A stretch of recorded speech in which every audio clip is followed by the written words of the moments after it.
Hi, everybody. Welcome to the session on the outline. My name is Dr. Wicharles Coker, and I'm a member of the Department of Communication Studies. We will be looking at the outline within the context of how it must be taught, and then the things that go in making an outline an effective outline. Without much ado, let us quickly zoom into the content proper. Now, we need to understand that um, writing an outline is basically a live or everyday activity. Now, as you can see in your shot, we have a young man, possibly a researcher at the market, who is itemizing things at the market. Now, what he seems to be doing in the process is that he's engaging in an outline process. And therefore, an outline, as I said early on, is an everyday literacy activity. Yes, it is planned. At the same time, it is mundane because everybody can outline something. You go to the market, the things you write or scribble down on paper are basically an outline of the things you would like to do. Most of the time, it is random. Therefore, within the context of academic writing, outlining becomes a very critical skill that you and I must master. You cannot afford to spend 2 hours at the library reading a book and forgetting the content. You cannot afford to meet an important personality in an interview and not be able to outline their thoughts at that meeting. And therefore, as we proceed, I would like you to pay critical attention to how writing an outline will make you successful in your program as a student.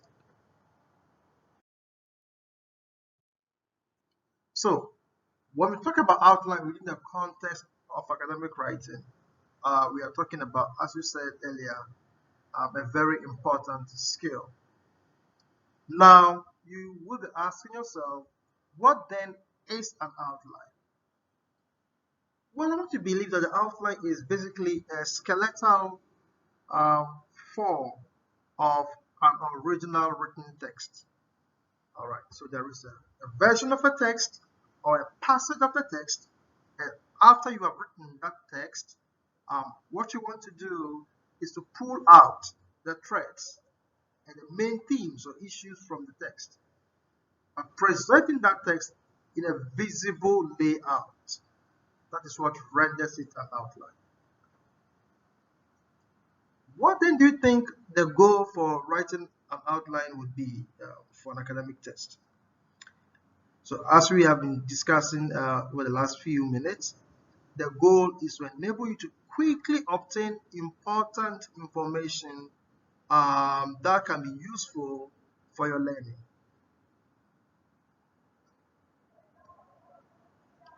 How do you go about the outline?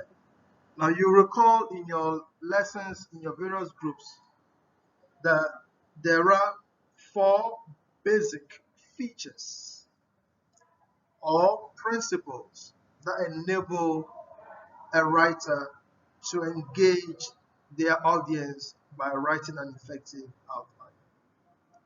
The first is the layout.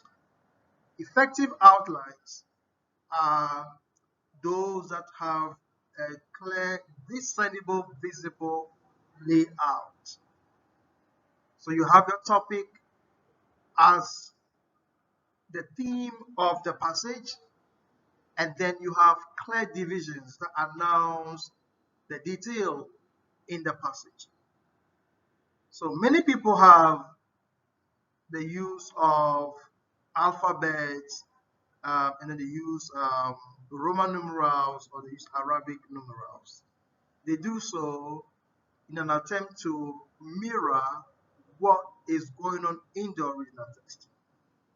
Now, if the original text or passage contains 5 paragraphs, to a very large extent, the outline may have 5 divisions.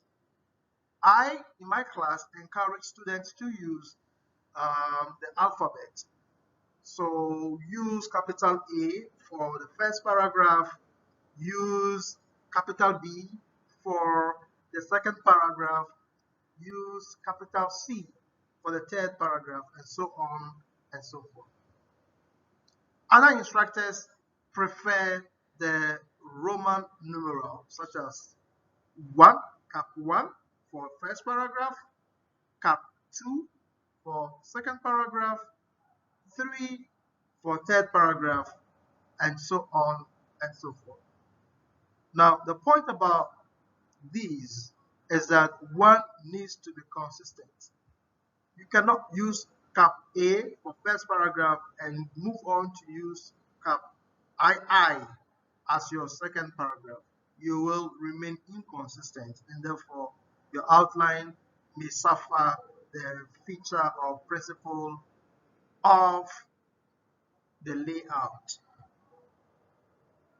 Now, having had your layout, one thing to consider is that each of these major divisions must capture the theme of the paragraph. Now, by theme of the paragraph, I am speaking about the topic sentence discernible within a particular paragraph. And so, for instance, if there is a topic sentence in that paragraph, which necessarily there must be, that topic sentence becomes the major idea of the paragraph. Now, if there are topic sentences in each paragraph of the passage, there definitely will be supporting sentences. And those supporting sentences also have to be captured within the body of the outline. And so, if, for example, an author speaks about 3 things they like within the context of a paragraph, you have A, if that is the first paragraph, 3 things admired by author. Now, 1 becomes 1 for the outline. The second idea developed by the author becomes 2 for the outline. The third reason becomes 3 for the outline. And then all other explanations given, such as examples, illustrations, statistics, records, are all going to be what you call subdivisions of the outline. I hope the idea of the layout makes enough sense. Now, let us proceed to the second principle or the second feature. Now, in tandem with the layout is that the layout must also make sense because the author of the outline has to remain consistent. Now, consistency is a degree to which the writer of the outline ensures that both symbols, numbers, and grammatical structures remain similar at various divisions of the outline. Now, if you look carefully on the sample, you see 1, create an outline numbered letters. A is a subdivision, B, a subdivision, and then therein you see 1 and 2, 1 and 2.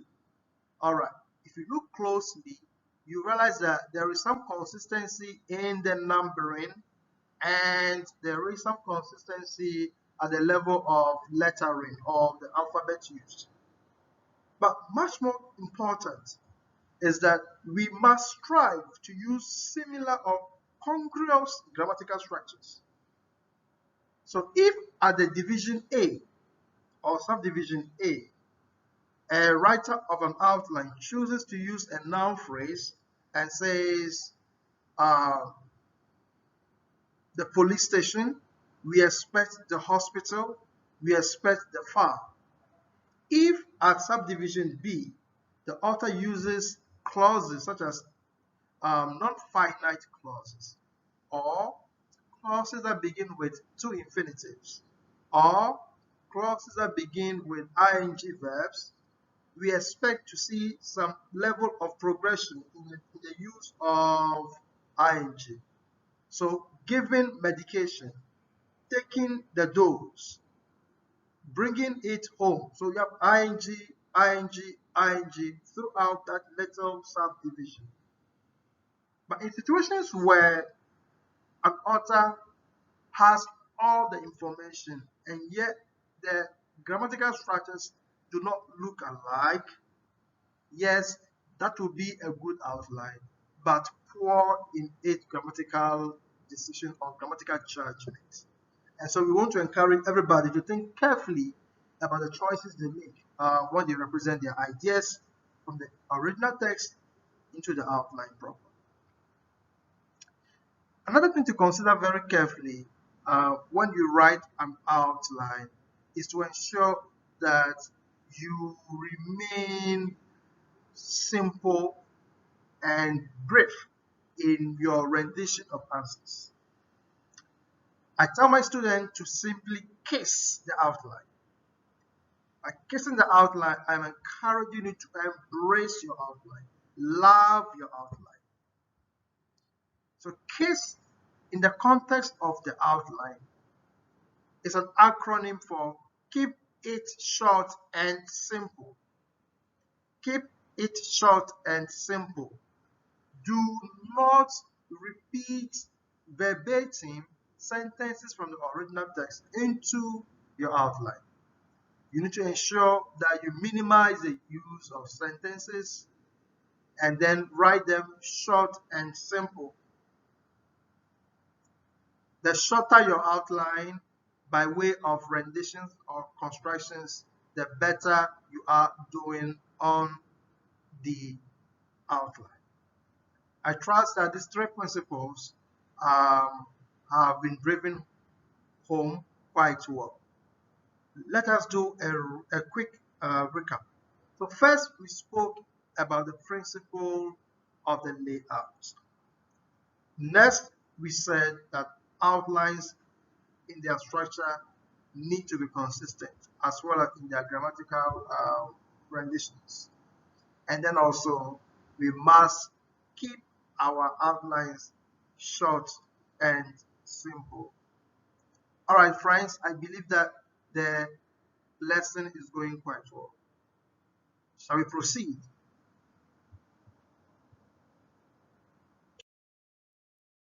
All right. Now, at this moment, I would like us to think about one of these things.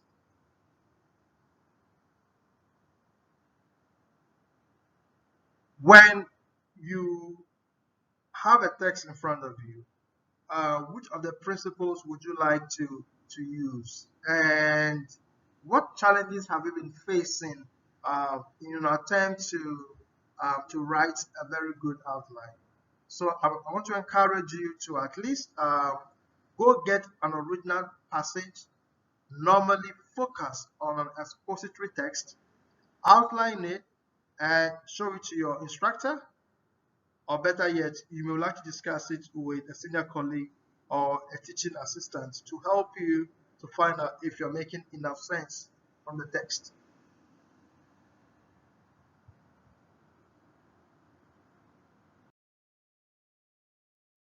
So, as I said, keep on practicing and practicing and practicing, and until then, you may not be confident. So, it's when you keep on practicing the session on the outline that you can become very confident that you can capture, the meat of a text.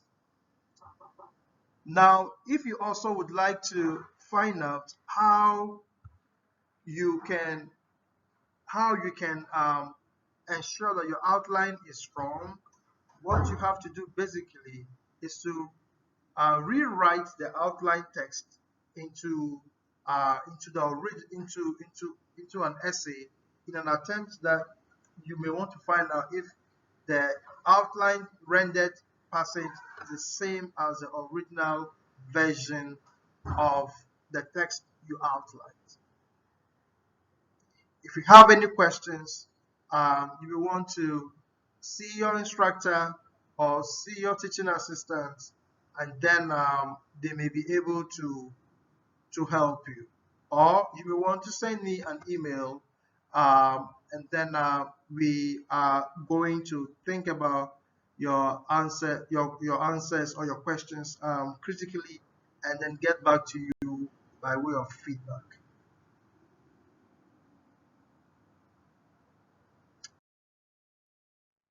All right.